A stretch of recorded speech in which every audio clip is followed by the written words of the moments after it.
Joining us now live from Washington, D.C. for more on the Brazilian debacle is Andrea Murta. She's an associate director of the Atlantic Council's Adrian Arsht Latin America Center. Andrea, thanks so much for joining us.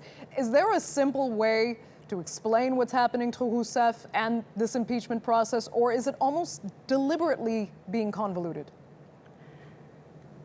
I think it's deliberately being convoluted. The simplest way we could explain this is that we have forces fighting very hard to keep her in power and to expel her from the presidency of Brazil at the same time.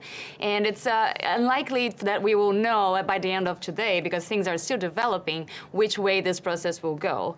If I would have to place a bet, I would say that it's more likely that the process will continue and that the Senate will hold a vote this Wednesday to see if they will open the trial proceedings for her impeachment. But we will really have to wait and see what happens, Andrea. Andrea, is it possible that the Brazilian public, pro or anti-Workers' Party, will become so fatigued with this mess that they'll actually lose interest in seeing it through?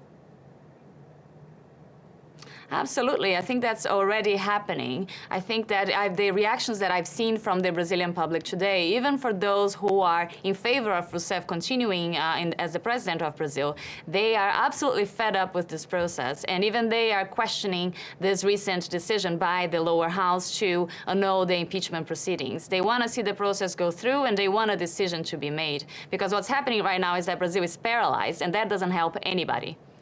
Because in the end, there still is no political alternative. Well, no. The alternative that we have now is to either have new elections, which is unlikely. That's a very complicated proceeding, and it's a procedure that would have to lead to that point. So the likely scenario is really that she will be impeached, and we'll have the vice president, Michel Temer, take over. In fact, Brazil is much more focused on the new government and what can be achieved under very difficult circumstances with Michel Temer than with the proceedings about the impeachment that are going on. It's almost like a foregone conclusion that this will move forward and that she will be suspended from power. Okay, Andrea, we'll leave it there. I'd like to thank you so much, as always, for joining us with your insight live from Washington.